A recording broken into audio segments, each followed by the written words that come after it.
मुंबई महानगरपालिका प्रशासन निवडणुकीसाठी सज्ज झालंय। इलेक्ट्रॉनिक मतदान यंत्र मुंबई महापालिकेकडे प्राप्त झाली आहेत। 25,000 बॅलेट युनिट आणि 20,000 कंट्रोल युनिट बीएमसीच्या ताब्यात आली आहेत। मुंबई महानगरपालिका आता येत्या निवडणुकीसाठी सज्ज झाल्याचं पाहायला मिळतंय। 5 मिनिटात प्रचार थांबणार।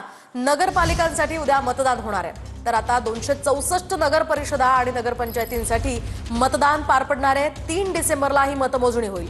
सकाळी 7:30 वाजता मतदानाला सुरुवात होणार आहे, तर संध्याकाळी 5:30 वाजेपर्यंत मतदानाची ही वेळ असेल। त्यामुळे आता शेवटचे 5 मिनिटं उरलेले आहेत आणि त्यानंतर आजचा प्रचार थांबणार आहे। 64 नगर परिषदा आणि नगरपंचायतींसाठी मतदान होतं। 3 डिसेंबरला मतमोजणी होणार आहे, तर सकाळी 7:30 वाजता मतदानाला सुरुवात होईल आणि संध्याकाळी 5:30 वाजेपर्यंत मतदानाची वेळ आहे। 264 नगराध्यक्ष आणि 6,042 नगरसेवकांसाठी मतदान होणार आहे। एकूण 1,07,03,576 मतदार हे मतदानाचा हक्क बजावणार आहेत आणि 12,316 मतदान केंद्रांसाठी 62,160 निवडणूक अधिकारी आणि कर्मचाऱ्यांची नियुक्ती करण्यात आली आहे। आणि आता बातमी मुख्यमंत्री फडणवीसांची। वाघाच्या जबड्यात घालून हात मोजितो दात ही जात आमची, असं मुख्यमंत्री फडणवीस म्हणाले। मुख्यमंत्री फडणवीसांनी नाव न घेता माणिकराव कोकाटेंना हा टोला लगावलाय। भाजप हा पूर्णपणे बाटलेला पक्ष असल्याची टीका माणिकराव कोकाटेंनी केली होती आणि यावरच फडणवीसांनी हे उत्तर दिले। खरं म्हणजे मी आज संपूर्ण महाराष्ट्रामध्ये फिरत असताना महाराष्ट्रामध्ये लढाया फक्त आपसापसामध्येच आहे, म्हणजे युतीमध्येच जास्त लढाया। निवडणूक संघर्ष हा युतीमध्येच आहे। विरोधी पक्ष तर कुठेच काही दिसत नाही।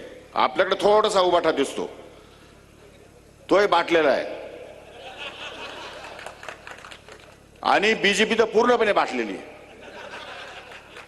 बीजेपीचं त्यांचं काहीच राहिलं नाही। इकडून फोड तिकडे फोड, इकडून फोड तिकडे, फोडाफोडीमध्ये त्यांचं आयुष्य चाललं। जे लोक भारतीय जनता पक्षाचा डीएनए विचारतात त्यांना एकच उत्तर देतो, वाघाच्या जबड्यात घालून हात मोजितो दात जात ही आमची।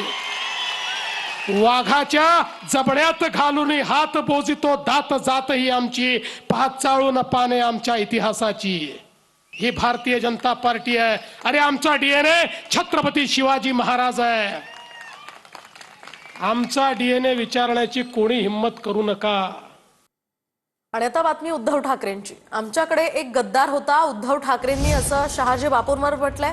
आता बोलतील काय धाडी काय पोलीस, असंही यावेळी उद्धव ठाकरे म्हणाले। शहाजी बापूंवर झालेल्या कारवाईनंतर उद्धव ठाकरेंनी हा टोला लगावलाय। आपल्यात एक तो गद्दार गेला, त्याचा तो डायलॉग फार फेमस झाला, काय झाडी आहे ना।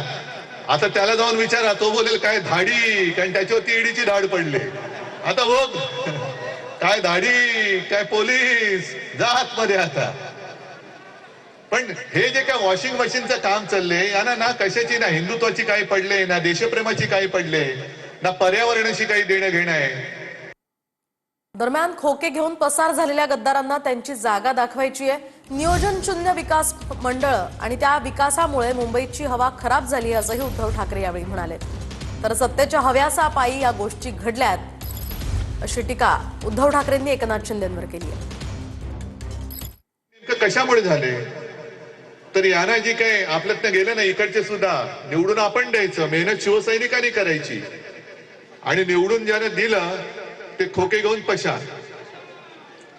गद्दारच आहेत ते। त्या गद्दाराने आपण आता यावेळेला त्यांची जागा दाखवायची। मुंबईची एवढी जी वाईट हवा झाली आहे ती नियोजन शून्य विकासामुळे झालेली आहे।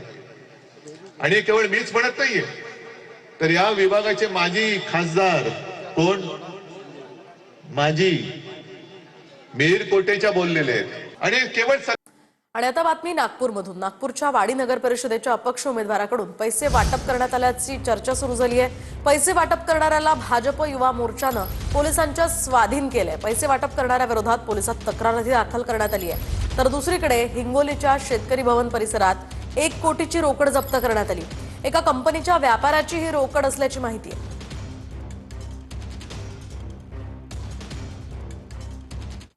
आणि आता बातमी वडेट्टीवारांची।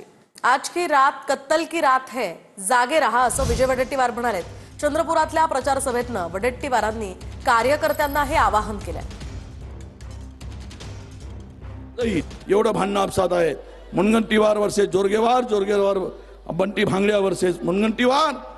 आणि बायमध्ये शांतपणे आमचा हंसराज अहिर तो बायमध्ये खेळतो. याच्यातून कोण मरते मग मी मैदानात उतरतो.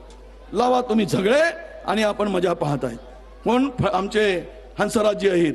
उद्या आजची रात्र ही कत्ल की रात्र आहे. मी सांगितलं ही रात्र जागली की उद्याचा दिवस नवा दिवस म्हणून